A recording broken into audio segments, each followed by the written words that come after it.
അങ്ങനെ നാടൻ സ്റ്റൈലിലൊരു കോഴിക്കറി ആയാലോ ഇന്ന്. എല്ലാവർക്കും വീട്ടിലെ രുചിയിലെ വീഡിയോയിലോട്ട് വീണ്ടും സ്വാഗതം. ആദ്യമായി നല്ല നാടൻ കോഴിയിറച്ചിയെ വൃത്തിയായി കഴുകി കഷ്ണങ്ങളാക്കി ആവശ്യത്തിനുള്ള ഉപ്പും 1 ടീസ്പൂൺ വെളുത്തുള്ളി ഇഞ്ചി പേസ്റ്റും 1/2 ടീസ്പൂൺ മഞ്ഞൾപ്പൊടിയും 1 ടീസ്പൂൺ മുളക് പൊടിയും ഒരു വലിയ നാരങ്ങയുടെ ജ്യൂസും ചേർത്ത് നന്നായിട്ടൊന്ന് പുരട്ടി വെക്കാം. ചുവട് കട്ടിയുള്ള നല്ലൊരു ഉരുളി എടുക്കുക. അതിലെ വെളിച്ചെണ്ണ ചൂടായി കഴിയുമ്പോൾ ആവശ്യത്തിനുള്ള കറിവേപ്പില നമുക്ക് ഇട്ട് കൊടുക്കാം. വേപ്പില വെളിച്ചെണ്ണയിൽ നന്നായിട്ട് പൊട്ടി വരുന്ന സമയത്ത് ആവശ്യത്തിനുള്ള പച്ചമുളകും വെളുത്തുള്ളി ഇഞ്ചി പേസ്റ്റ് നമുക്ക് ചേർത്ത് കൊടുക്കാം.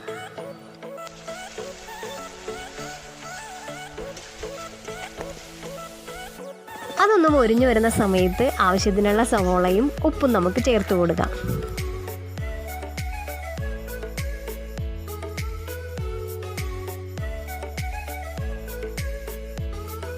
സവോളയുടെ പച്ചപ്പ് മാറുന്ന സമയത്ത് നമ്മൾ മാരിനേറ്റ് ചെയ്ത് വെച്ചിരിക്കുന്ന നമ്മുടെ നാടൻ കോഴിയിറച്ചിയെ ചേർത്ത് നന്നായിട്ടൊന്ന് ഇളക്കി കൊടുക്കാം.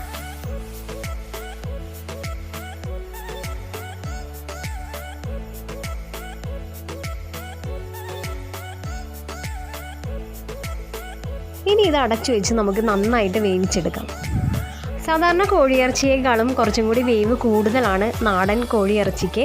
അടുക്കി പിടിക്കാതിരിക്കാനായിട്ട് ഇടയ്ക്കിടയ്ക്ക് നമ്മളിത് തുറന്ന് ഇളക്കി കൊടുക്കണം. ഇനി ഇതിൽ നിന്നും നന്നായിട്ട് വെള്ളം വരും, അതുവരെ നമുക്കിതൊന്ന് ഇളക്കി കൊടുക്കാം. ചിക്കനിൽ നിന്നും വെള്ളം മുഴുവനായിട്ട് പുറത്ത് വരുന്ന സമയത്ത് ചിക്കൻ്റെ പകുതി വേവ് കഴിഞ്ഞിട്ടുണ്ടാവും. ഈ സമയത്ത് നമുക്ക് അതിനാവശ്യമായിട്ടുള്ള മസാലകൾ ചേർത്ത് കൊടുക്കാം. പെട്ടെന്ന് മുരിഞ്ഞ് കിട്ടാനായിട്ട് ആവശ്യമുള്ള മസാലപ്പൊടികളെല്ലാം അല്പം വെള്ളം ചേർത്ത് കുതിർത്തി വെച്ചാണ് ഞാനിപ്പോൾ ചേർത്ത് കൊടുക്കുന്നത്.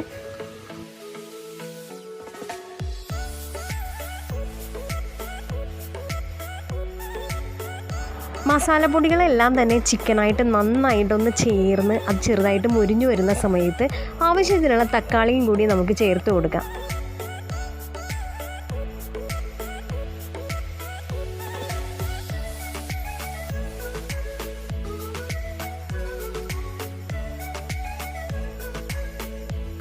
നാടൻ ഇറച്ചികൾക്കുണ്ടാവുന്ന ചൂര് അഥവാ അതിൻ്റെ ഒരു പ്രത്യേക ഒരു സ്മെല്ലുണ്ട്.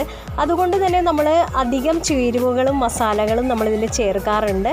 അതേപോലെ തന്നെ ആവശ്യത്തിന് മല്ലിയിലയും കുറച്ച് പുതിനയിലയും കൂടി നമുക്ക് ഇതിലോട്ട് ആഡ് ചെയ്ത് കൊടുക്കാം.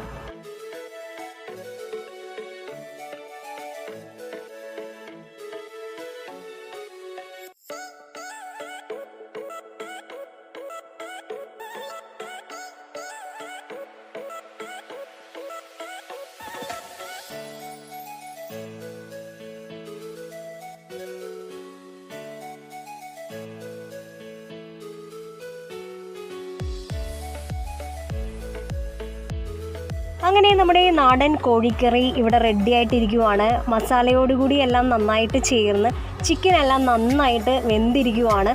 1 മണിക്കൂർ എടുത്തു അടപ്പിൽ ഇത് വേകാനായിട്ട്. നാടൻ ചിക്കൻ ആയതുകൊണ്ട് വേവ് നമ്മൾ ശ്രദ്ധിക്കണം. ഇനി നമുക്കിതൊരു സെർവിങ് പ്ലേറ്റിലോട്ട് മാറ്റാം.